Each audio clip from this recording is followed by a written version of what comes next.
ఇదే జై శ్రీరామ్ నినాదంతో నాతో పాటు అనేక మంది నాయకులు కార్యకర్తలు అందరం కలిసి ఈ హిందూ సమాజం కోసం పనిచేస్తామన్నా.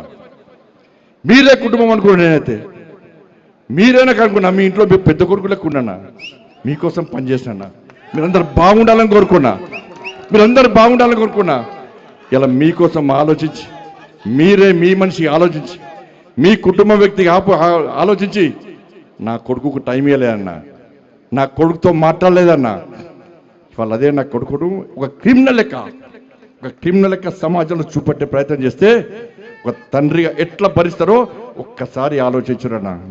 నా కొడుకు నేనేం తప్పు చేయలేనా, మేము ఫ్రెండ్స్ ఉన్నానా, మేము తప్పు చేయలే, కలిసి ఉన్నాం, ఇలా విడిపోయినాం, నేనే తప్పు చేయలే, నిజాయితీగా బయటికి వస్తా అని చెప్పి ఇలా నా కొడుకు ఎప్పటికీ నేను సమర్థిస్తలేనన్నా. తప్పు ఎవరు చేసినా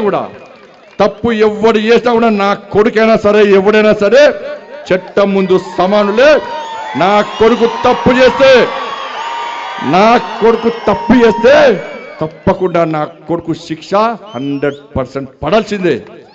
ఇలా నా కొడుకు ఒక రకమైన చట్టం, ఇంకో వ్యక్తికి ఇంకో రకమైన చట్టం ఉండాలని కోరుకునే వ్యక్తి బండి సంజయ్ గారు. సమాజంలో చట్టం ఎవరికి చుట్టం కాదు, సమాజంలో చట్టం అందరికీ సమానమైన విషయాన్ని ఇవాళ నేను స్పష్టం చేస్తున్నానా.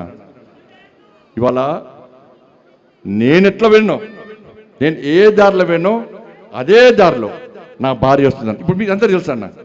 నేను మళ్ళీ ఈ నీళ్ళు కడితే మళ్ళీ కంటెంట్ అంటారు, అదో బాధ. మళ్ళీ ఏమి నాకు కంటెంట్ కాదన్నది. ఇవాళ నేను ఎట్లా పోతున్నాను మీకు మామూలుగా తెలుసు.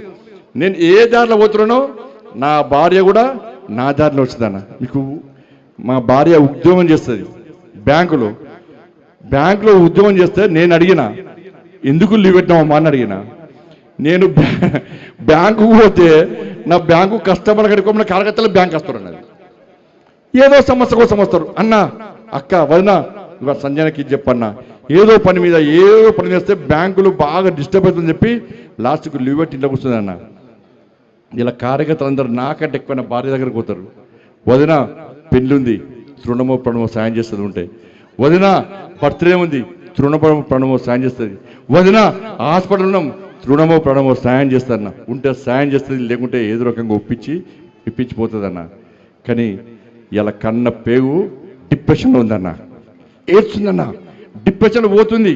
కనీసం సంజాయించే అవకాశం లేకుండా ఇలా ఇబ్బంది పడుతుంటే, ఇలా మా కుటుంబం మీద పరోక్షంగా ప్రత్యక్షంగా ఇట్లా దాడి చేస్తుంటే ఇలా ఏ విధంగా ఒక తల్లి భరిస్తుందో ఒక్కసారి ఆలోచించుడన్న. తల్లడిల్లిపోతుందన్న, డిప్రెషన్లో పోతుందన్న. ఇలా లాస్ట్కు అవన్నీ చూస్తుంటే అరే ఒక్క సంఘటన, నా కొడుకు సంఘటన మమ్మల్ని ఇబ్బంది పెడుతుంటే 29 మంది ఇలా ఇంటర్మీడియట్ విద్యార్థులు, మైనర్ విద్యార్థులు ఇలా ఆత్మహత్య చేసుకుంటే మరి ఆ తల్లుల బాధలు ఎట్లుంటే ఇప్పుడు గుర్తొస్తున్నాయి అన్న. ఆ కష్టంలో కూడా వాళ్ళకు అండగా ఉన్న వ్యక్తి ఈ బండి సంజయ్ అన్న.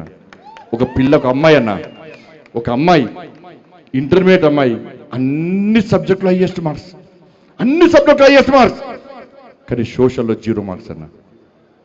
95 సోషల్లో 0 మార్క్స్. ఇది తప్ప కాదా?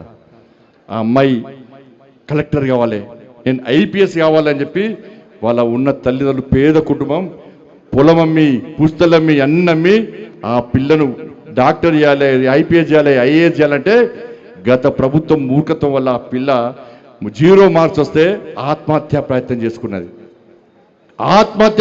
చేసుకుంటే కొన ఊపిరితో ప్రభుత్వం ఆత్మహత్య తీసుకొస్తే వాళ్ళ అమ్మ మెడలో పసుపు తాడు చూసినటువంటి ఆ తల్లి, అరే నా అమ్మ నన్ను చదివేయడం కోసం, నన్ను డాక్టర్ చేయడం కోసం, నన్ను ఇంజనీర్ చేయడం కోసం, నన్ను IPS చేయడం కోసం, IAS చేయడం కోసం పుస్తల తాడు కుదబెట్టి పసుపు తాడు వేసుకొని నా కోసం కష్టపడ్డది.